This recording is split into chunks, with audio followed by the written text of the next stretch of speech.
Why did you click on this video? Why did you click on this video? You saw the title and you thought, okay, I'm gonna watch this. Why? Why do you assume that you're doing something wrong? Why are you assuming that you're doing something wrong?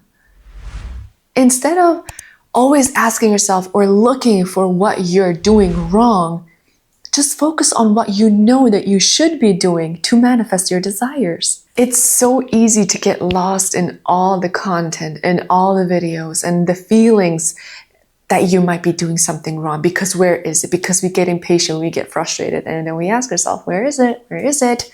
Where is it? I get it. But you're not doing something wrong. You're just being impatient. The only thing that you're doing wrong is you're focusing on the 3D. You're focusing on what you are doing wrong instead of focusing on what you know that you should be doing, which is persisting in your desired outcome. No matter how impatient you feel, no matter how frustrated you feel, no matter how anxious you feel, all those feelings are energetic fuel. But that doesn't mean that you should neglect those feelings. That's why I keep pushing nervous system regulation. Guys, like, I sound like a broken record at this point, but please implement nervous system regulation into your everyday life, into your routine. It is a game changer. Now, I want to do a separate video on actually debunking these unnecessary rules the manifestation community has set. But I also want to get into some of it in this video. I want to break down, I guess, the unnecessary fears and the myths and all the stuff that makes you overthink. No, you're not messing it up if you have doubts. Doubts are normal. They're just like a form of your old beliefs lingering still up there in your subconscious and your conscious mind. And again, they're normal. It's just that you acknowledge them, but don't choose to dwell in them. If you choose to dwell in them, that's when you start wavering. When you start wavering, that's when you start spiraling. And that's when you feel like you're at the beginning of your journey again, because you feel like how you felt at the beginning of your journey. But you're not at the beginning. You just continue. You're allowed to have doubts. You're allowed to have fear. You're allowed to have a bad day. You're allowed to have a bad month. It doesn't matter. Nothing is lost. No, you're not pushing it away if you want your desire, if you have the actual feeling of wanting your desire. Wanting is normal. You're a human being. Obviously, you're going to want something. When you have a desire, it's because you don't have it momentarily in your 3D reality, aka you're in lack of it, right? Scary word, lack. So you affirm for it. So you consciously decide to manifest it, to actively manifest it. So it's okay. The only problem here is if you associate wanting with lack. But then again, why? Everything I have manifested in my life is because I was in lack of it and I wanted it. So again, it's just the what's it called? Fear mongering? Google it, Jay. Fear mongering. Okay.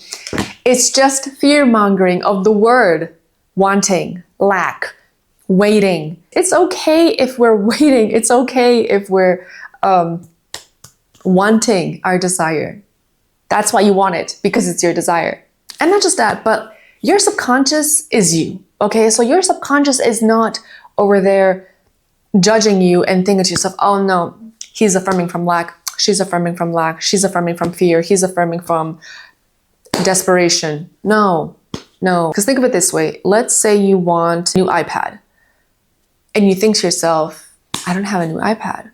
I want a new iPad. So you could be either thinking, I don't have an iPad. I wish I had an iPad, but I don't have one. They're so expensive. I need one. I want one. Or you could be thinking, I don't have an iPad, but I want one. Yeah, I want an iPad. I'm going to get an iPad. I'm going to get an iPad. I'm going to buy an iPad. I'm going to get an iPad. You see, two different ways of thinking, two different perspectives create two different outcomes, two different realities. So it's just a matter of where and what you focus on. No, you're not going to mess it up if you don't feel high vibe all the time. We are designed to experience every single emotion that we can experience as a human being. So frustration, impatience, sadness, happiness, excitement, bliss, love, joy, they're all a part of life and we got to embrace them. Yes, some are very uncomfortable, but it's just a matter of learning how to handle them and using every single emotion to your advantage to get your desire to manifest in your reality. And to regulate your nervous system. No, you're not going to mess it up if you check the 3D. It's not the problem. Like, the problem is not checking the 3D. The problem is associating the 3D with something negative, labeling the 3D as something negative, blaming the 3D for, or hating it for, like, not showing you what you want. Let the 3D do its job, and you do your job. No, you're not going to mess it up if you take a break from affirming, or if you take a break from consciously manifesting. Manifesting, affirming is not about overwhelming and exhausting yourself. If you need a break and you need to reset, that's still progress. You're still taking care of yourself and choosing yourself.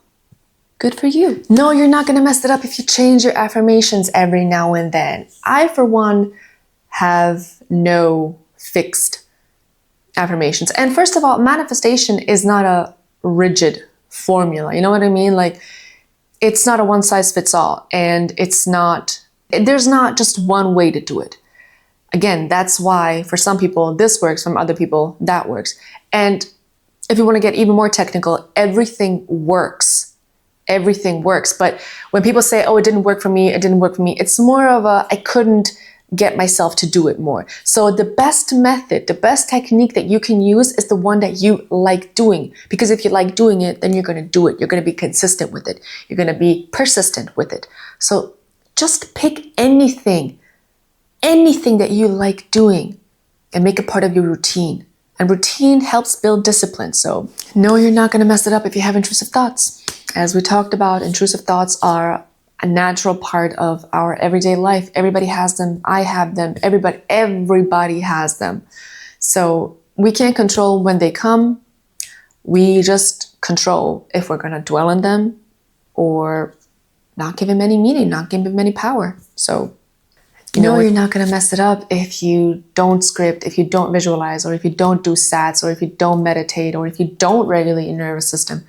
You can never mess it up. You can approach this however you want.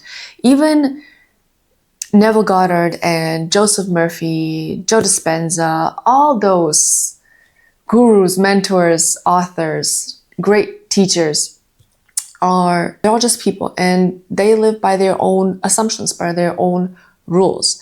So it's up to you if you want to resonate with their rules, with their assumptions, and live by their assumptions, or you want to live by your assumptions. That's why I keep saying it's not a one size fits all, and there's no set rules to this. If I'm going to say there's one rule, just one rule to manifesting, it's to be persistent in your desired outcome. That's literally it. That's why I keep calling it the law of persistence rather than the law of assumption, right? So yeah, hands please. Thank you. You got this.